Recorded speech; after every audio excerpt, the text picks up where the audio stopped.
Hello, my name is Megan Whitten and this is my community analysis of Melbourne, Florida. This objective list is to provide the structure that I will follow for this presentation for my community nursing course at St. Petersburg College.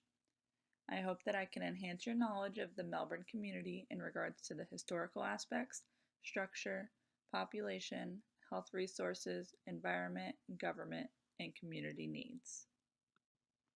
Melbourne was first inhabited by the Native American tribe the A's in the 17th century. They lived along the Rio de A's lagoon, which is currently known as the Indian River. The town was founded by Major Cyrus Graves in the 1800s when he bought the land and began construction.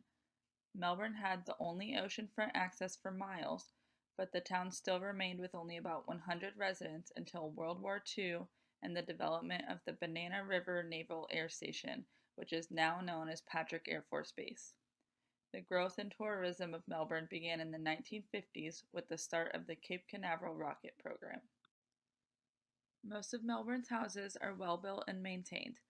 There are many apartment complexes throughout the town, and there are programs available to help low-income families with housing assistance. There are multiple K-12 schools in Melbourne for families with children. Eastern Florida State College is the main college in the area, which offers a variety of programs for students seeking a degree. Traveling in and out of Melbourne is easy with highway access and the option to fly out of town from Melbourne International Airport. Melbourne is also located close to Port Canaveral, making it a great stop before going on a cruise. All of these options meet the needs for members of the community. When assessing the population of Melbourne, the growth rate is nearly 1.5% each year. The city is growing at a steady rate, and every individual can be accommodated in this developing 51 square mile community. Another aspect to consider when assessing the population of the community is the poverty rate. Approximately 23% of Melbourne residents are living in poverty. The state of Florida has about 17% of its population living in poverty. In particular, the percentage of males in poverty in this community is much higher than that of the rest of the state. According to the American Medical Association, health and poverty are directly correlated because there is a lack of access to preventative care, causing an increased health concern for the area.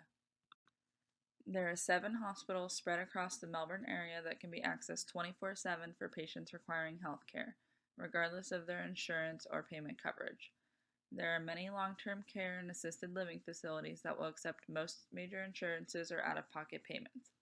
There are several home health options available in the area as well. Most home health, mental health, and long-term care facilities lack space and availability, so they may not be an option for someone that lacks insurance coverage or cannot afford the out-of-pocket cost. 3 Healthy People 2020 objectives that are most applicable to Melbourne, Florida would be to increase access to health services.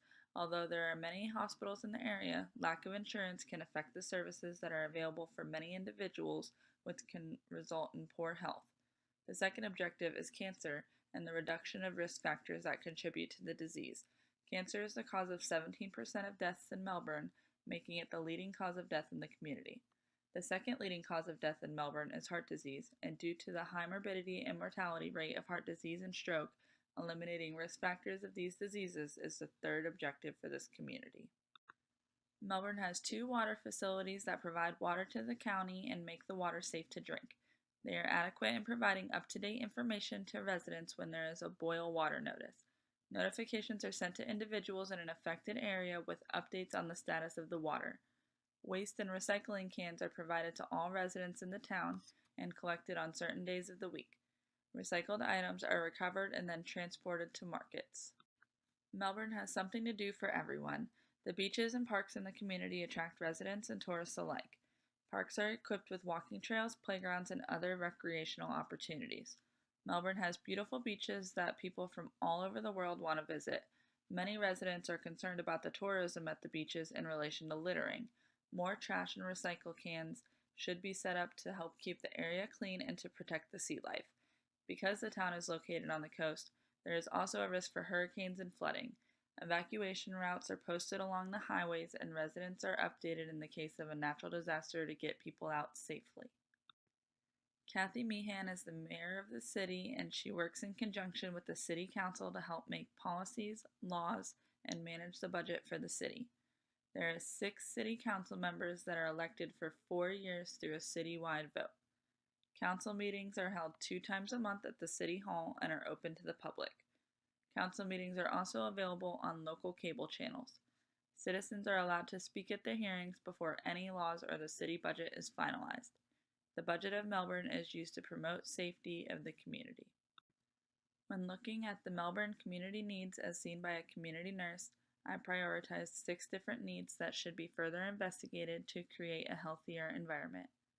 Cancer is the leading cause of death in Melbourne, accounting for 17% of all deaths, which is why it is the first priority. Cardiovascular diseases such as heart disease and stroke are the second leading cause of morbidity and mortality in Melbourne, accounting for 10% of deaths.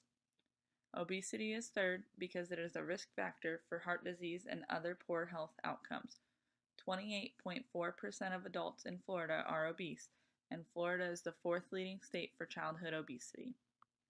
Nearly a quarter of Melbourne's community is living below the poverty level, which is directly impacting the health of this population. Smoking is a risk factor for cancer and heart disease, which is completely preventable, and smoking cessation can improve health. Finally, I chose road maintenance as the last priority. Many of the busy roads are falling apart and are unsafe for members of the community with a lack of walking trails and safe crosswalks. Proper road maintenance can improve safety and health for all members of the community. Thank you for viewing my presentation. I hope I was able to help you gain knowledge on different aspects of the community of Melbourne, Florida.